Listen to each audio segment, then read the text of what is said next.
coaches. Blow the whistle, ay. Blow the whistle, ay. Blow the whistle, they can't hold a flame against you, ay. Blow the whistle, blow the whistle, ay. Blow the whistle, got the game, it ain't no issue, yeah. Blowing the whistle, I had enough with you, the championship, it is gone. Ain't listen to you, I can't give it to you, cause you don't know what I've been on. This is the Coaches Podcast. What is going on, everybody? Welcome into the Fantasy Coaches. I am your host, as always, Coach Steve. We got another fun episode for you guys today. We are talking tight ends, breakouts, bust, and sleepers. We got a fun game today. We have a bunch of news to get through, so we're going to get right into the action. No Coach John today. He's got a liquor tasting today. He lives a pretty fun life, but he will not be joining us today's show. And, of course, we have Coach Jibs on the show. What's going on, Jibs? Howdy. What's going on, my man? Just another day in Fantasyland. Yes, it is. Yes, it is. And, of course, we have a longtime friend of ours, Dave. What is going on, brother? How are you? I'm doing great, man. Glad to be here. Welcome back.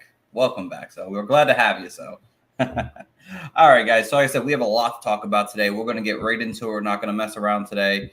So we're going to get right into the news. There's a lot of fun things to talk about here. So I'll start at the top here. Obviously, we talked about last show, and I had to delete some of our content because we were talking about Saquon and James Robinson potentially playing a role this year. Obviously, that got kind of squished down to the ground a little bit, obviously, with Saquon signing his one-year deal to stay with the Giants this coming season. We'll see how hard he works, but he is going to be back this year, obviously. A guy we're going to be talking about in a little bit, Cole Kmet, signed a nice 4-year, $50 million extension to stay with the Chicago Bears. Definitely good for those who have him in Dynasty. Obviously, it's a great thing.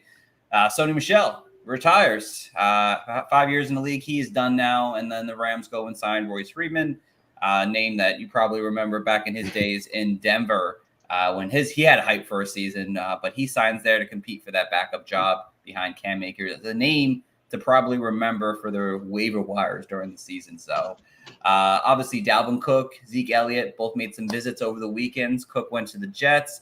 Zeke went over to the Patriots. So they're making their rounds, trying to find a job for the 23 season. This is interesting. I want to get your guys' take if you guys are concerned at all. But Zach Charbonnet and Ken Walker both out a while with injuries. Does this concern you guys at all going into draft? So we're getting close to draft season. It's less than a couple of weeks away now. So yeah, yeah, it's concerning. Anytime people miss time, it's concerning.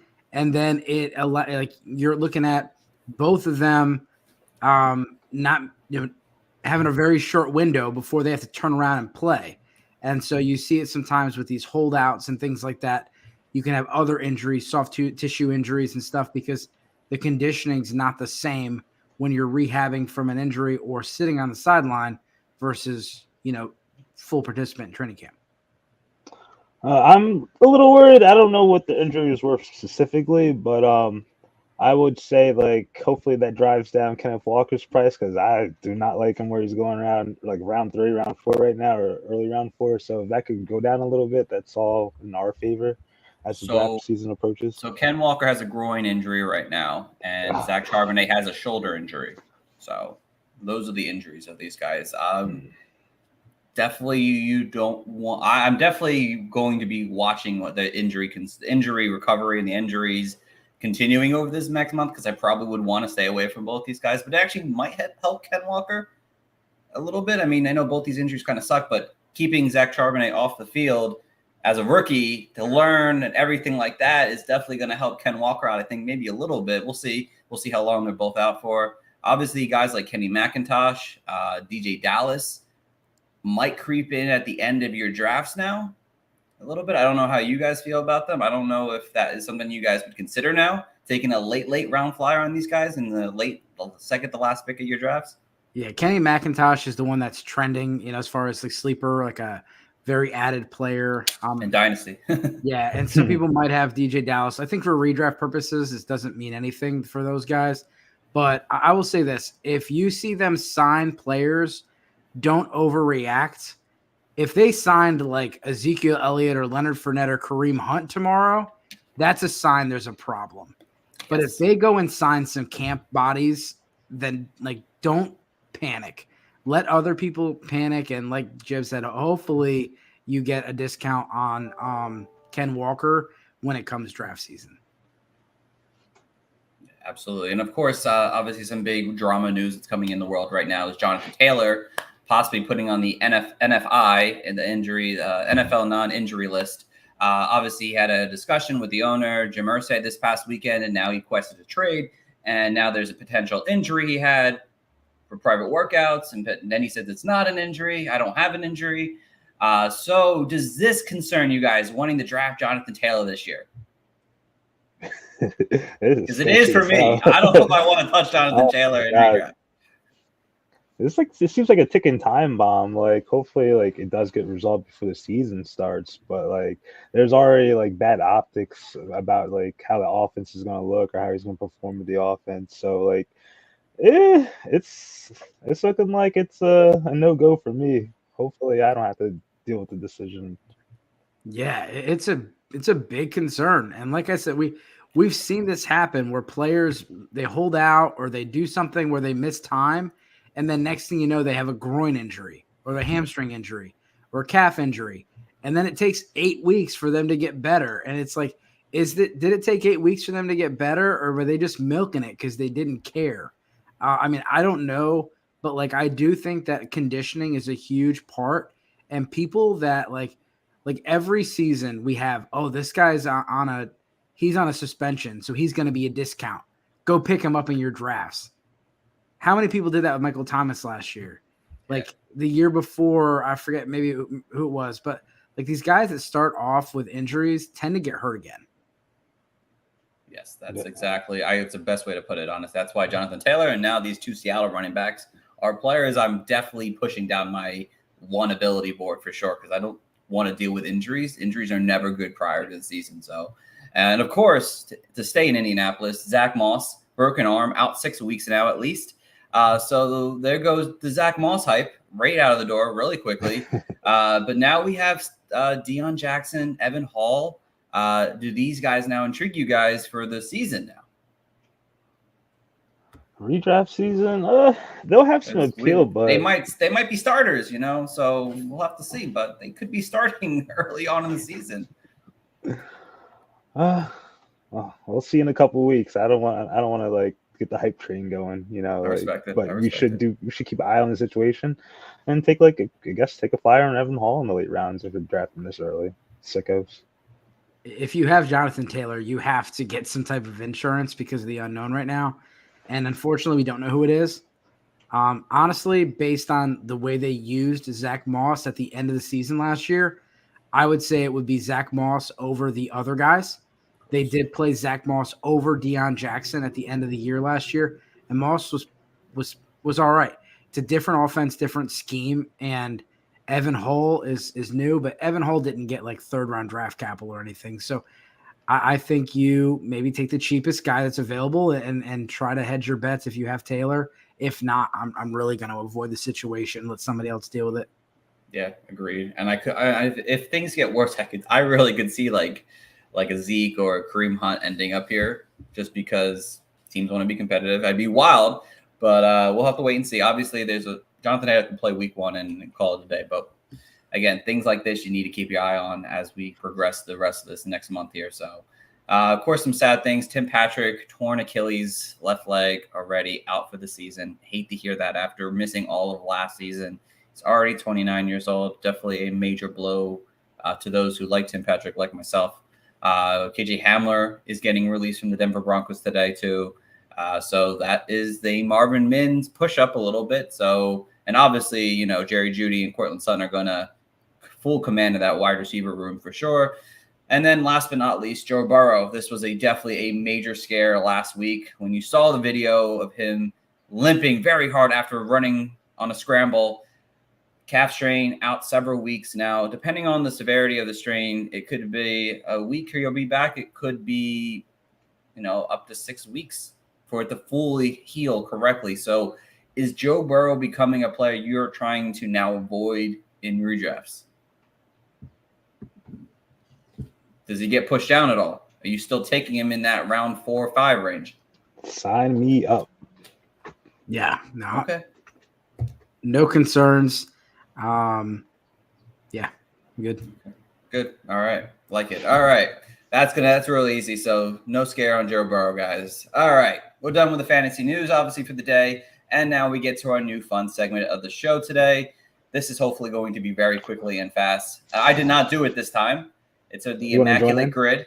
I'm joining this one. I did Let's not. go. I did not partake in it this morning. I chose not to. So I figured because John wasn't going to be here, we'll do it real quick here. So if you guys don't know what this Immaculate Grid is, it's a really fun thing that Pro Football Reference does. It's basically a grid of matching up players that maybe played for both teams, maybe had a high record season or all pros, fun things like that. So if you want to watch it, it's on our YouTube channel at the Fantasy Coaches. Obviously, it's a lot of fun we do. We're going to try to do this within the 5 minutes here, so we're not doing this all show, so we get to our main topic of the day. All right, guys. So basically, we have the Buffalo Bills up top, the Los Angeles Rams, and a 3,000 passing yard season on one side. On the other side, we have the Titans, the Chargers, and the Texans here. Now, does anyone have any off the bat players that they have in mind here? You said a. So you have to come up with a player for the connecting row. So say the Chargers. I'll actually give us the first one here, so I know it off the hat here. The Chargers and the Rams. One player that played for both teams, Gerald Everett. Gerald Everett. Boom. Easy peasy, just like that. Here. Okay. So we could probably get this one here. The Los Angeles Chargers and a 3,000 passing yard season. What's that? Chargers? Chargers and the 3,000 passing season. Yeah. Pretty easy one. Justin Herbert. Boom. Just like that. We already got 2 in a row. This one seems kind of easy. I don't know. I didn't look into it. So, all right. We got 2. So the cool thing about this is that you can't get one wrong. Once you get one wrong, the whole board's basically shot for you. So you get 9 tries and that's it. And there's 9 spots to fill. So where could we go here next? You guys have an idea? Anywhere in particular you might see something that sticks out player-wise? So, like a player that played for Buffalo and Houston Texans, like Devin Singletary? No, that won't work because he hasn't officially played with the Texans yet. There was one with the Jets and the Browns. I said Elijah Moore, and they got it wrong. Robert Woods. That's a great. Wait, he hasn't played yet. He hasn't played yet for that team. It's garbage. It is garbage. Stinking garbage. Maybe we can do the Titans and a 3,000 passing season here. I would assume Tannehill did that. Yeah, it's not Malik Willis. I think Tannehill did that. Yes, he did. Oh, that was easy. Boom. Can we get the 3,000 passing team and the Houston Texans? Matt Schaub? That seems pretty. Yeah, Matt Schaub. Probably. Yes. Oh, okay. Boom. So the higher the percentage, the lower the percentage, the better. That means these are older players too. So give me Mario Williams for Houston Texans, Buffalo Bills. Houston Texans. Oh yeah, it's every player and defense, obviously too. Oh yeah, now we're yes. I don't know defense very as well, so that's why I usually stick to my offensive players, and I always get screwed. Tyrod Taylor, Chargers and Bills. Yeah, Tyrod Taylor, Chargers and Bills. That's a good one. Yeah. And then Robert Woods was the Rams and the Titans. Yes, that's true. Robert Woods. Oh, this is an easy one today. I like this. Boom. So all we have is the Titans and Bills and the Texans and Rams. Do we have a player for either one of those two guys? I've never completed a full one of these before, so I'm very excited right now.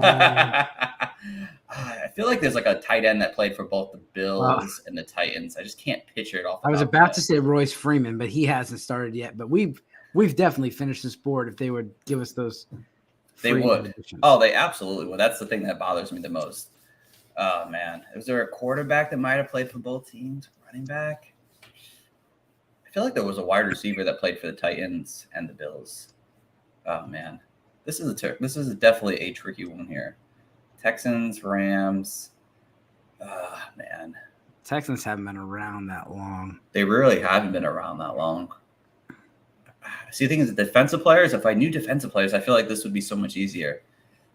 That's the thing. I don't know defensive players well enough. Did it like Steve Slayton play for the Rams or something? I don't think so. I'm trying to think of someone like random that would have played for both teams there. Man. was thinking, where did Delaney Walker, where he played the 49ers and Titans? He did play for the 49ers and Titans. He did not play for the Bills. So, unfortunately not. Ooh, this is a Castle. For the Bills and Titans? I'm hoping, right? I think so. Matt Castle, 3%. That's a big one.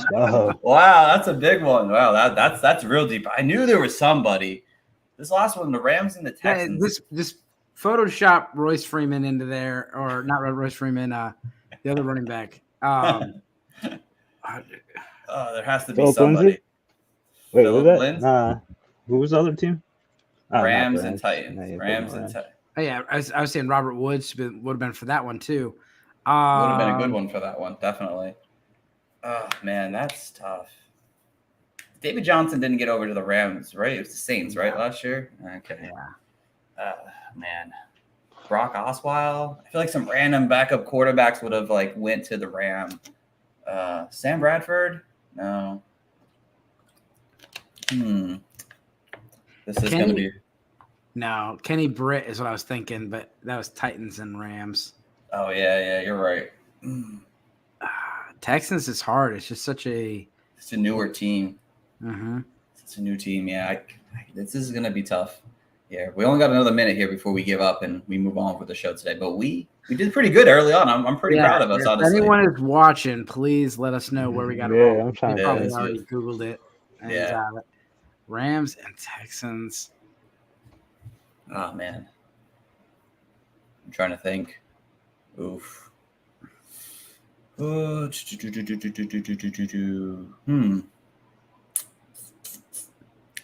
the hard part about this one. This one part of our show is just we're both trying to think and have someone has to talk the whole time, and it's me, unfortunately. Yeah. But you know what? If we can't think of it in another 30 seconds here, we're just going to try Bob Woods and see how it goes. And if we don't get it, we don't get it. So, yeah, I mean, Royce Freeman literally just signed with the Rams, and he's from the Houston Texans. That's true. Did Brian Cushing play for the Rams at one point? I don't think so, but maybe. Yeah, I don't think so either. Man. Ryan Fitzpatrick. Boom. Yeah. Ryan Fitzpatrick. Did he play for the Rams? Oh, wow. That's a good rarity score, too. That. That's a good rarity score, too. That's really good. We did a good job. 4%. Look at that. First time ever completing it. A small 5-6 game stint. He started at the Rams in his career, and then eventually he played one season at Lincoln with the Texans. Send this over so I can put it on the fridge. I will.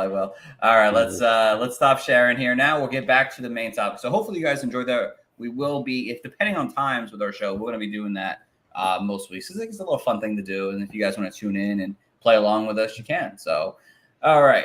So let's get over to our main topic today. Obviously, like I said, we were talking about the tight end position. We're going through some busts. We're going through some breakouts and through some sleepers here. Now, it's really hard with the tight ends because we obviously know the tight end landscape is that you take the top few, and if not, you wait to the very end. So with busts, sleepers, and breakout, it's not going to be the easiest position compared to some of the other positions we've done so far this year. So we're going to do the best we can. And, of course, we're starting with our bust, obviously, so which is kind of hard because, honestly, after the top, 5, 6, everyone else is just a big jumble pile of people. So we're going to do the best we can here. So, Dave, you're our guest. You get to go first, my friend. Give us your tight end bust for 2023. Yeah, I feel like we as a community need to come up with some standardization for these rules. I saw an article or saw a pretty well-known website put that Curtis Samuel was going to be a bust. And I'm like, he's not being drafted early enough to be a bust. So for me, a sleeper is someone that's being 10 rounds, 10 or low back. And you can't, as far as a bust, they have to be drafted in the top 12 of their position. I prefer really as a tight end, top 10. And so Pat Freiermuth for me, I know there's some love in the streets for Pat Freiermuth, but my concern is where he's being drafted. Do you feel comfortable with him over the guys that are being drafted next to him or even a couple rounds later? I feel like you could get the similar production from players being drafted in the hundreds. And that's why I'm avoiding this. And another thing JJ Zachariason talks about is you're looking for a guy that's going to be a top 2 option on his team. Not going to happen in this case. He might be 3rd or 4th in the pecking order. And you want to see someone that's tied to a good quarterback. So is his quarterback being drafted inside the top 24? That's top 24 is a low standard. Is his quarterback being drafted top 12? So his quarterback is borderline top 24. He's not in the top 3. And you're looking at tight end 9. Allen Robinson, I don't think he's going to light the world on fire, but I think he's going to be a problem as far as Pat Freiermuth and him occupying the similar space. Deontay Johnson's going to get 100-plus targets. Pickens probably get 100-plus targets. Najee Harris, if he's healthy, he's going to get 80 targets. There's just not a lot of meat on the bone for Pat Freiermuth, and I don't think Kenny Pickett can sustain all these pieces. Like, you look at from ADP standpoint, Harris is being drafted ahead of Muth. Johnson's getting drafted ahead of Muth, and so is Pickett. So he's 4th in the pecking order from Kenny Pickett. No, I do like this one. Like I said, I still like Pat Freiermuth as in a general sense of drafting him, not where his ADP is. If he falls, I do like him because I feel like he could still be the second option. I know that George Pickens is supposed to take this ascension to this next level here. Obviously, this coming here, they have Robinson, like you mentioned, a lot of players on the team. But I feel like he could still be that safety option outside of Deontay Johnson over the middle of the field, especially in the red zone for this coming season. Now, again, do we trust Kenny Pickett? That's a big question.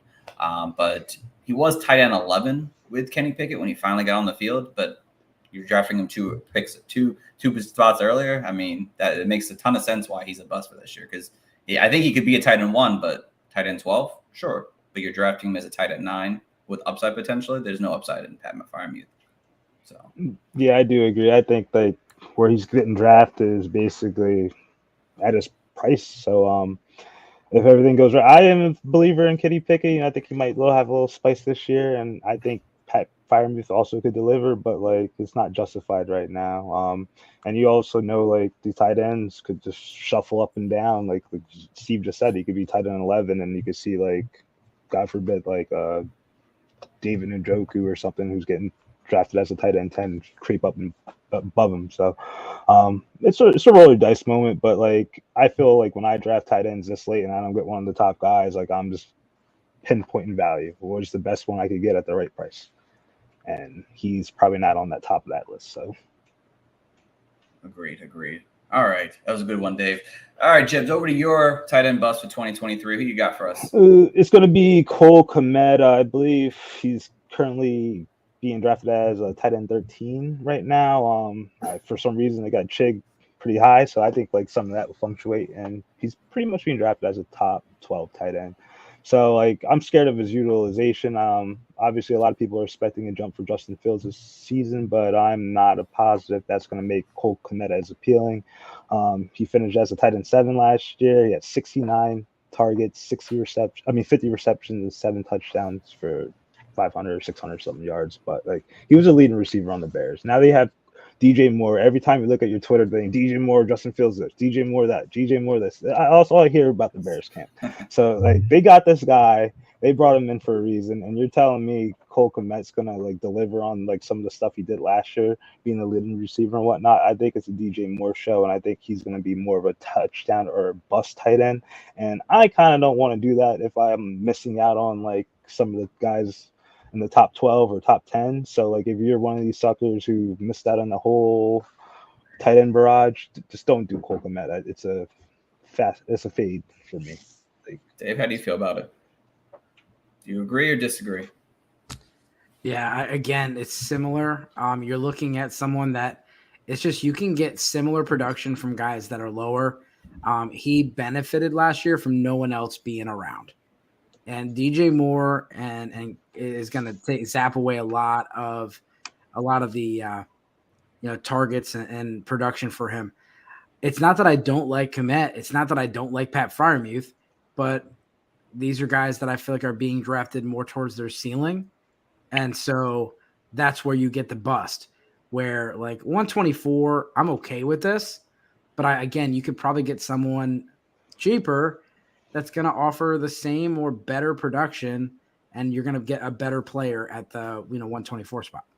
Right, and I feel like even at that spot that you could still get like maybe like a backup running back that could just break out this year or take over an injury replacement and wait until the very end of your draft to grab a tight end, especially one of my sleeper tight ends, that's for sure. But I mean, I love Komet as a person, but in a general sense, like it just didn't make sense. He leads the team in targets with 69. This team isn't going to be passing the ball a whole bunch more than what they're doing this past season here. They have a new number one target hog on this offense. They have a lot of weapons to get the ball around. And Cole Kmet was really only good when he scored a touchdown. If he didn't score a touchdown, his game was 5-6 fantasy points on the day. It wasn't great. So you're drafting, like I think one of you guys said, at the ceiling for them. So I completely agree with this one too, Jibs. I would love to disagree, but I can't. So Kyle said, yeah, that makes a ton of sense there, Kyle. I like it. Yeah, hell yeah. All right, over to my tight end bust here. And I think I got the highest one so far, tight end 8 with Evan Ingram this year. The man just signed himself a nice extension this season here. But with Evan Ingram, I feel like his season last year was kind of fraud-like a little bit there. He had a really good season. Obviously, he got it paid for it. He obviously had a good year for us in fantasy. But was it really that good? If you look back at his per-game situation, if you take away the 4 weeks where he just exploded for us in the playoffs, and people remember players that helped them win championships. Week 13 and week 16, he had like 367 yards and 3 touchdowns, showing that he has some kind of upside in his game. Absolutely. But if you take that away and you take his per game average outside of those 4 weeks, he was tight end 20. 1 touchdown, no touchdown upside. He really isn't a touchdown machine. His highest has been, I think, this past season. So for me, it's like, when you come into the new year with Calvin Ridley, Zay Jones, Christian Kirk, you have 2 pass-catching running backs in ETN and Tank Bigsby. I don't want to pay for someone who just came off a career year, and that's kind of what you're doing. I don't really see a situation where Evan Ingram takes another level. I know this offense in the past have used tight ends back, when who's the head coach? I can't think of his name. Jibs, who's the Eagles' old head coach? What was this guy's name? Doug Peterson.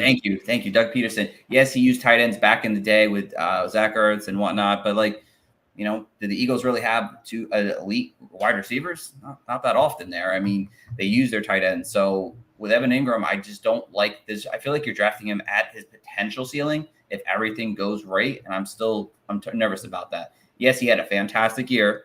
Don't get me wrong, he had a great year last year, but you're drafting the guy I think that could be in for regression. 95 targets. Does he get to 95? I don't know. I don't know if he's 2, 3, 4 in the pecking order. That's with him. It's like he had a good year. I'm not paying for a career season last year. So for me, Evan Ingram, I think will be a bust this year. So do you guys agree with me? Do you guys disagree?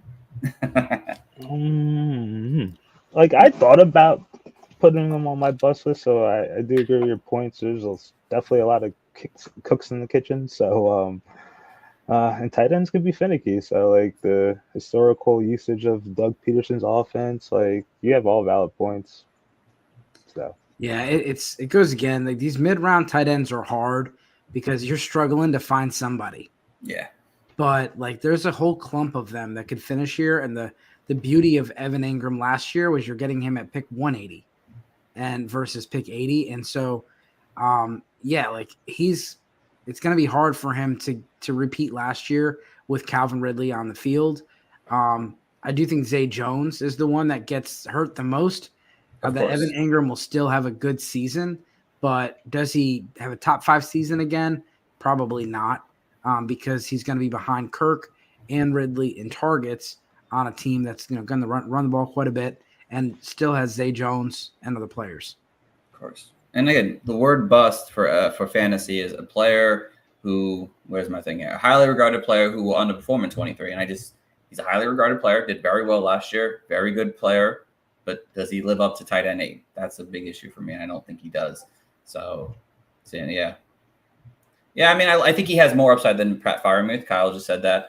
I do agree with that because I feel like he's more athletic tight end, but in a general sense, kind of avoiding him if I can, especially at where he's going in draft. So, all right, enough for the negative talk today, guys. That was it. That's why I love getting the ball out of the way. I love getting the positive stuff. Finished so strong here. So, Dave, we're back to you, my friend. I think we're doing breakouts now. So, give us your breakout tight end for 2023. Yeah, and so low hanging fruit. But Marcus Grant said it tastes the same as the stuff on the top. You don't have to work so hard for it. Everybody knows that Chig is on everybody's breakout list. He's probably the thumbnail and the star of the show. And it's because last year he was number 1 in yards per route run, number 1 in yards after the catch, and number 1 in receiving grade versus single coverage. He also was top 7 at the tight end position at forced missed tackles. And you're looking at a guy as far as number 1 in targets per route run. And so this guy, all the metrics scream that, yes, it's a small sample size, but that this guy has potential to break out. I know DeAndre Hopkins is there, and that is probably helping to make his price point a little better. If not, he might be in the other conversation of bust because he was getting up there where he was going to be a top 10 tight end. It was, yeah. Mm-hmm. And so tight end 11 now, I think it'll go down a little bit when you have DeAndre Hopkins there, but DeAndre Hopkins just got there. Traylon Burks hit or miss last season. And so I know everyone kind of anointed him as the number 1. Now you have Hopkins, but it's really Chig is going to be a top three producer on this offense. And we've seen very similar stuff to what we saw with Jonnu Smith in this offense. And as far as catching the ball, this guy doesn't drop. He has no issues with drops. And what you love with a tight end when you're looking for upside, what can they do deep down the field? And what can they do after the catch? And this guy is one of the best tight ends in the NFL at that. He has very good lateral quickness. And, most of these tight ends are, catch and fall down. They don't break tackles, and they don't get a whole bunch of yards after the catch. This guy's got some wiggle. He's got some speed, and he's got a breakout potential. Chips, do you agree with the all aboard the Chig train, baby? All aboard the Chig train. Like I feel like DeAndre Hopkins is probably even help him out. Like you have like a prolific intermediate wide receiver, and then obviously Traylon Burks is trying to ascend as a wide receiver, but dude, he has speed and physicality for days. So I think him stretching the field and leaving Chig right there and open and Derrick Henry, it's like a force of nature out there for the Tennessee Titans offense. So breakout caliber, yes. I'm definitely hoping his ADP drops even more as the DeAndre Hopkins news gets embedded and there's more drafts. So we'll probably have a clearer picture in a couple of weeks, but I'm all in.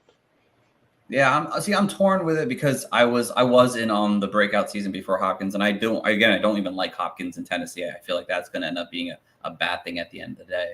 The thing is, I'm hoping the target share is going to be there for him. He's going to see enough targets to keep him consistent. Because the way I see it is that I feel like his potential, because he was so efficient last year, he needs to be efficient again this year. If he's not efficient, that's what things get wrong. And again, that's the point of a breakout. They have the potential to really just make a fantasy season happen for you. But again, for me, there's some downside still. Again, he's a breakout. I do agree. But to me, it's a little bit more risky than it was a couple of weeks ago. So to me, the target share isn't there. But I do think it helps with DeAndre Hopkins there being more downfield targets in that long run. But he has to be efficient when he gets the target opportunity. So that's the only thing about Chick. Is the only thing I'm concerned about is the opportunity for targets.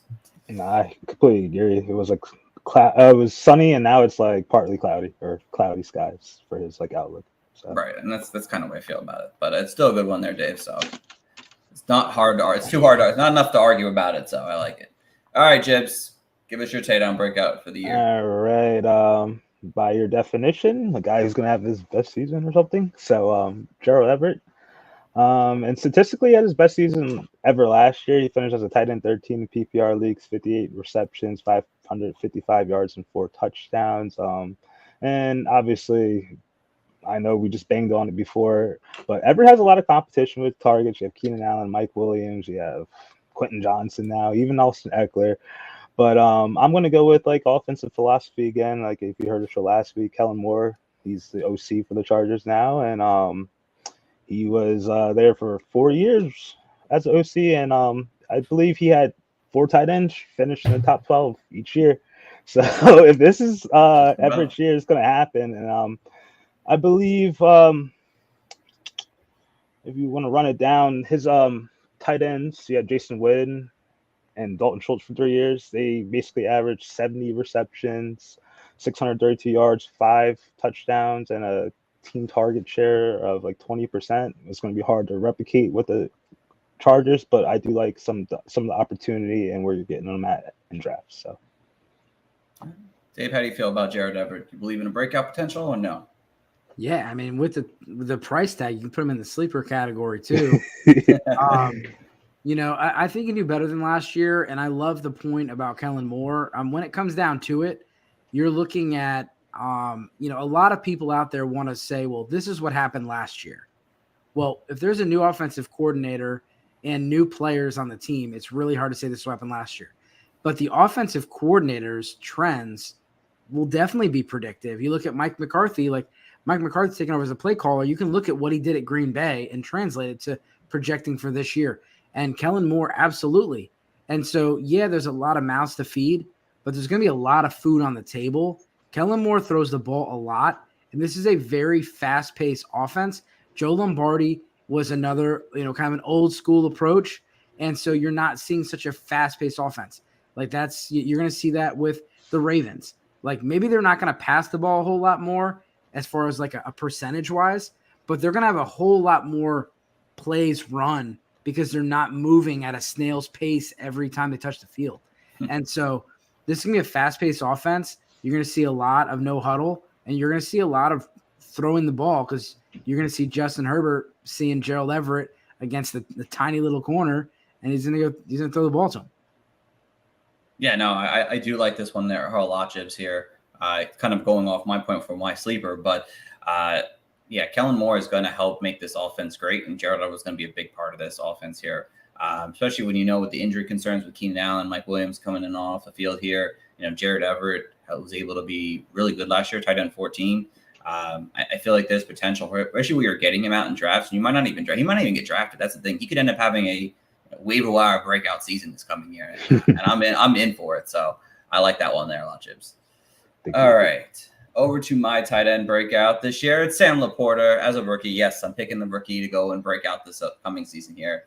I mean, Sam Laporta is just fantastic. I loved him coming out of the draft. He's someone just hands, route running ability, be able to work all over the field. You're hearing plenty of things out of camp that they're going to get this guy the ball. He's playing with the first team already. That he said he's earned that already approach here. A guy who can move the chains, good at tracking the ball downfield here.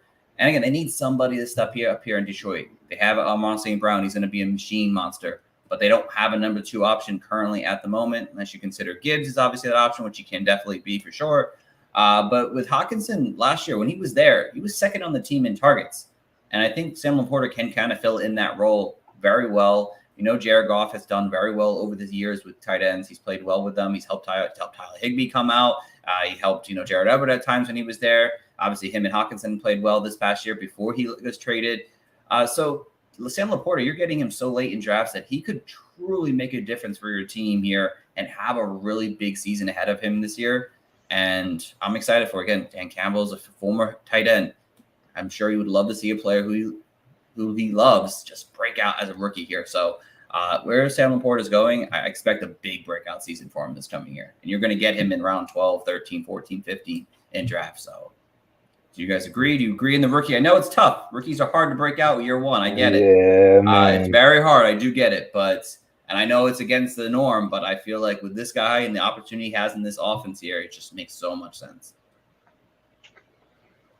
Yeah, it's tough. It's the Dalton Kincaid was going to be on my pick, and I shied away because it is so rare that you see, a tight end breakout year one.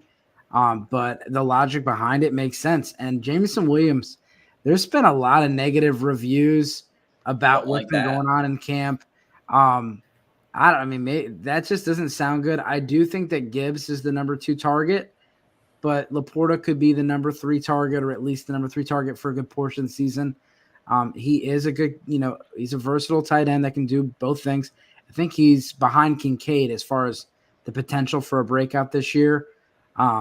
It's just you're going against history, because I think a top 12 tight end since 2011. I think 6% is your that's the great in that. So ooh, that's a hell of a hit rate.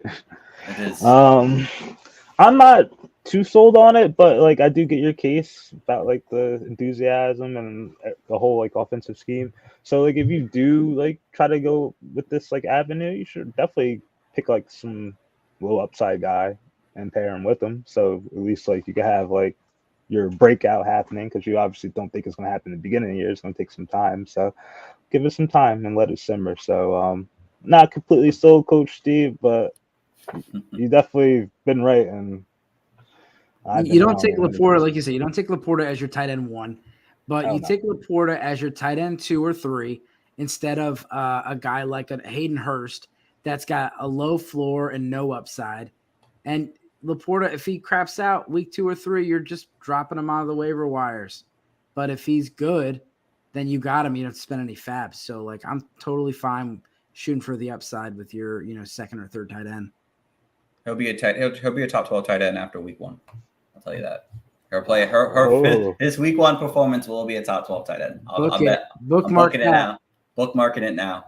All right, so let's get over to some sleepers, some guys who you're not really thinking about too much, but is going to have a pretty good season ahead of them. It might not be a breakout season, but they're going to have a pretty decent year. So, Dave, you're back to you, my friend. Give us your sleeper tight end for 23.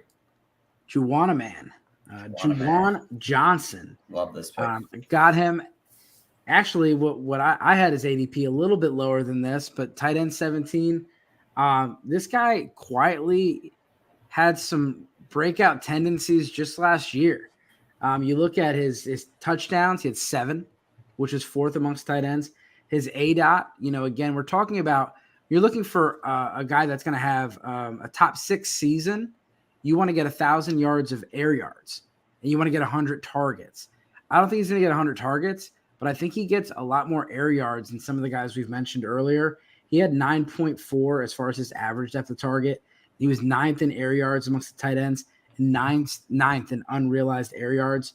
And we don't know what this offense is going to look like. It's got Derek Carr, got a lot of changes. Michael Thomas is supposedly back again. You have Chris Olave, you got Rashid Shaheed, and Juwan Johnson as the 3 guys that have been talked about the most coming out of Saints camp. And this guy, you're talking about an athletic profile. He's got an athletic profile, converted receiver, has got good lateral quickness, and can make people miss. And then as far as red zone targets, this guy was targeted heavily in the red zone. So, all the stuff that, I'm not trying to call this guy Darren Waller, but all the stuff you saw Derek Carr do, throwing across the middle of the field to a tight end or catching the tight end in the red zone, that's what Juwan Johnson's going to be doing this year. Coach Gibbs, how do you feel about this? I was just gonna joke around, but are you like concerned about the Jimmy Graham acquisition and also having I forget his name, Foster Moreau there as well? Foster Moreau is interesting, but he's more of a blocking tight end, converted fullback. So I'm not concerned. I know he's got a connection with Derek Carr in the past, but this team he was on the offense last year, and so he's got an up on him. I mean, Taysom Hill, maybe I'm a little bit more concerned about. Yeah. More concerned that Taysom Hill plays at quarterback at any point. But yeah, I think Johnson, as far as a sleeper, I think you're getting him at a good price. I had him down as tight end 21. So tight end 17, maybe this episode got a little too late. I might have not. That was the only tight end position was the only one I didn't relook at again because I just posted it. So maybe I'm a little wrong. So, but I got a tweet from the Joe Holka show. It says Juwan Johnson, ADP 171, tight end 21. I mean, that's possible. I could be wrong. So, but I do like this pick here a lot. I feel like with all these like recent like signings and everything like that, everyone's kind of turning off on Johnson. I feel like he was getting hype at some point during the offseason, but now I feel like it's kind of falling down a little bit. On Fantasy Pros, this is exactly what it is on Fantasy Pros. That's where I get my stuff from. But yeah, I do like this pick a lot there. I feel like Derek Carr has had good connection with tight ends, especially in the red zone plenty of times over the career. He had 7 touchdowns last year to tight ends. He's been very good at getting the tight ends the ball in the end zone. And Juwan Johnson is just a touchdown machine. So I do like this one. He should be good for you. I don't think there's a breakout potential where he's having career highs, but another really solid season ahead of him for sure. All right, Jibs, Over to yours. Give us your sleeper for 2023. Real quick, it's going to be Tyler Higbee, and he's coming around off the board as a mid-range tight end 16. And I think there should be more love for him. I understand the perception with his tight end 6 finish last year in PPR leagues was due to this subpar QB play, no Cooper Kupp, lack of offensive weapons. So he was basically the only guy getting a 20% target share. But like this year, Matt Stafford should be healthy. We're all crossing our fingers. We're drafting Cooper Kupp high. And then, like, not much changed, like, offensively with the Rams. Like, Odell Beckham's gone. Van Jefferson's still there. They have a rookie receiver. But as far as I'm concerned, Tyler Higbee's still in the same situation as he was last year. Maybe he'll have some good positive touchdown regression because he only scored 3 touchdowns last year. And I'm just looking forward to – I think where you're getting him at in drafts, he could definitely outperform that. That's why he's a sleeper. He's definitely not having a breakout season. So, there you go. And now you know. Now you know. Dave, how do you feel about Tyler Higbee as a sleeper? Yeah, I think he was on my short list that I sent you. Yes. He's just a guy that, again, you're looking at someone that could be potentially top 3 as far as targets in his offense. And he's attached to a good quarterback. My only concern with Tyler Higbee is Matthew Stafford's health. And so if Stafford plays an entire season, this team's going to be playing from behind quite a bit. And so they're going to throw the ball a lot. Can they protect Stafford? And can he stay healthy are, kind of the big questions here. But it's Van Jefferson, Ben Skronik, and, people are getting hyped about Puka Nacua. That's pretty much it. And so, Tyler Higbee was a very good PPR option for a lot of the portion of last year, and people are just forgetting about him. So, I like this pick. Yeah, and the Scott Fishbowl, I did a combo of Tyler Higbee and Sam Laporta. That was my tight end. That's a great combo. I felt safe floor upside play, so hopefully it pans out because I do like Tyler Higbee. I think he's a solid tight end. He could be easily the number 2 target in this offense here. So I feel like I hate to I want to disagree with somebody, but I feel like just so hard to disagree with tight ends. It's just like you know it or you don't know it when it comes to tight ends. So well, you drafted the Jib special. Does that come with fries and a Coke? Oh yeah, you got LaForda and you got Higbee. I mean, come on. I wish it did. That'd be great. I'd love that at the time. Happy Meal. That'd be fun. Happy Meal just showed up on my doorstep. All right, so let's get over to my final sleeper of the night here, guys. It's Jake Ferguson. Dallas Cowboys starting tight end. Tight end 29. Tight end. He says, hello, my name is Jake Ferguson. Oh, my God. Tight end 29. Obviously, you're probably not going to draft him, but if you really wanted to just bomb the whole tight end position and say, you know what, I'm taking Jake Ferguson with my last pick, it's not the worst idea you could possibly do. We mentioned about the whole Kellen Moore offense or just in general, but it's not even about Kellen Moore. It's about Dak Prescott, to be honest here, and his ability to give the tight ends. Dak Prescott has always produced a stable tight end over his career, whether or not it was because of the offensive coordinator or the talent of the player. He's been pretty good. Tight end 10, tight end 3, tight end 14, tight end 12, tight end 27. There was one year when he was tight end 27 as Blake Jarwin, but he missed 7 games. So I'm not really putting that one into perspective. And then tight end 10, tight end 12. So if he could get to tight end 14, I wouldn't say it's a breakout season, but you got yourself a solid tight end you drafted with your last pick. Or if you want to just bomb it and just not take a tight end, you take them in the last pick. Even if you look at what's going on in this offense here, they have a lot of pass catchers, yes. But Dak Prescott's always loved tight ends, no matter what it has been, whether it's in the red zone, whether it's just short yardage. He's always loved tight ends. And they drafted Luke Schoonemaker in the 2nd round. Well, he hasn't been playing. He's not even been on the field yet. He's off on the NFI right now. He's not playing football right now. So Jake Ferguson is going to get more reps, more opportunities to actually get himself on the field and be the starting tight end for this team here. And I'm excited to see what he's able to do here. In the one game that he played as a starter without Dalton Schultz on the field, he had 6 targets, 4 catches, 40 yards, and a touchdown. Pretty solid day overall for a tight end, that's for sure. Now, will he do that every week? Probably not. But he should have opportunity in this offense here with a guy who loves to throw to his tight ends and have opportunity in the red zone. And if he could get to tight end 14, I feel like you got yourself a pretty good tight end that you didn't really have to do much to get. So for me, Jake Ferguson's my sleeper. I like what I saw out of him coming into the league here, and I'm excited to see if he can actually step up and make a name for himself in the NFL. So how do you guys feel about this? It's pretty hard not to agree, but maybe you don't. I agree. It's just, I love when the dynasty small names come back to the redraft. So you get a little bit of love there. He's on a couple of my taxi squads. I'm gonna have to get him off there eventually. But like, if there's a clear path to targets for him, or a clear path to opportunity, it's why not? And just throw him to the waivers if he's not good. That's all. It's true.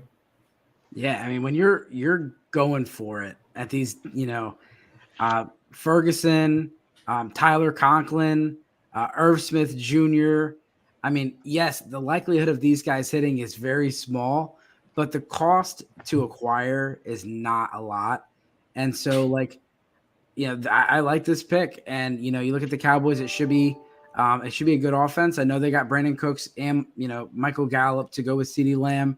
So it caps his upside. He's not going to get the same kind of target share that Dalton Schultz got. But this guy could definitely exceed his ADP by a lot, just in the fact that he's a starting tight end and he's tight end 29. So he's it's crazy. There's almost backup tight ends being drafted ahead of him. So he's got very little, the bar is very low. But yeah, the guy that's a backup tight end I wanted to bring up is Isaiah Likely. Yes. And so he's probably going ahead of him. If Mark Andrews, anything were to happen, like talk about like a late round best ball pick, like Isaiah Likely is someone that has humongous upside. Like you talk about like handcuffing, like Tony Pollard and Alexander Mattison were like the premier handcuffs in the most recent years of like running backs.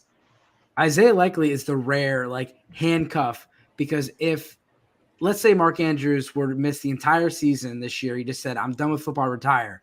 Isaiah Likely would instantly be a top 12 tight end. To the moon. Skyrocket. So you talk about upside, like before I said, or like earlier, like I'm not going to draft a guy like Hayden Hurst and just be like, well, I got good depth. No, I never want a day that I have to start him in my lineup.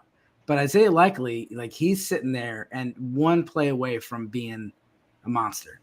Oh, 100%. Absolutely. I mean, he's, from what I'm hearing on camp, he's catching the second most balls outside of Mark Andrews. So don't be surprised if his name gets called more than enough times in this offense. He could have some decent volume. I mean, he could have some decent value just alone. Yeah, he absolutely could. It'd probably be a shock, not a shocker, but it'd be a little surprise, but not a shocker for sure. So, and to stick with this, I forgot in the news, I mentioned this because we're on the Cowboys right now before we finish the show. Ronald Jones is suspended 2 games, guys. I know he's not a big player, but that definitely gives Malik Davis a little bit more comfort as a backup. So I'm just cashing in. So I had no idea KJ Hamler was cut, but I had an article come out yesterday that had 16 cut candidates. KJ Hamler was on it. Oh, really? My article comes out tomorrow, and my cut candidate is Ronald Jones. Oh, perfect. I love that. I had no idea about either of these things, so we're coming up bases. That's what I do. I sit here and I know things. So, but a little Game of Thrones reference almost. But yeah, guys. So that is going to wrap up our show tonight. I hope you guys all enjoyed it. Obviously, we love talking fantasy with you guys, trying to give you guys breaking news on the spot, obviously, and just in general sense, good information to help your championship run. Whether you're drafting right now or you're in your dynasty and you want to know about players, we're just here to help you guys just do great. So. Dave, man, I always love having you on the show. I always love getting you on here when we can. If there's anything you want to go and say, the floor is yours, my friend. Check us out, sportsgamblingpodcast.com and SGPN Fantasy. We have everything, Dynasty, Best Ball, IDP, anything fantasy football. And Steve's going to be a guest here soon. He says no yet. Hey, love that. Surprise. And, of course, Coach Jibs, anything you want to mention before we get going? I'm definitely not drafting tight ends. I'm just going to do the waiver wire tight end draft. Stream it. We'll be talking about that soon in a few weeks. So get ready for that. But again, as always, guys, thanks for listening. Whether you're listening live on our YouTube channel at the Fantasy Coaches or whether you're listening afterwards on Apple Podcasts, Spotify, we do really appreciate it. Please go ahead and continue to check out our stuff on YouTube. I'll be posting some more player outlooks in a very little bit this week. Go follow us over on Twitter or X, whatever it's called now. Coaches Fantasy, of course, and just continue to like and subscribe all of our stuff to just help us out, give us some good stuff. Obviously, I think Kyle said great episode, guys. I love that, Kyle. Thanks for always tuning in. For sure. Kyle said he loves that, Jib, so I appreciate that. But we thank you all for listening. And tune in next time. Back to back is not far-fetched. We got a couple of Clark Kents. I've been feeling super duper. How the heck they know the future? Come with me, don't be a loser.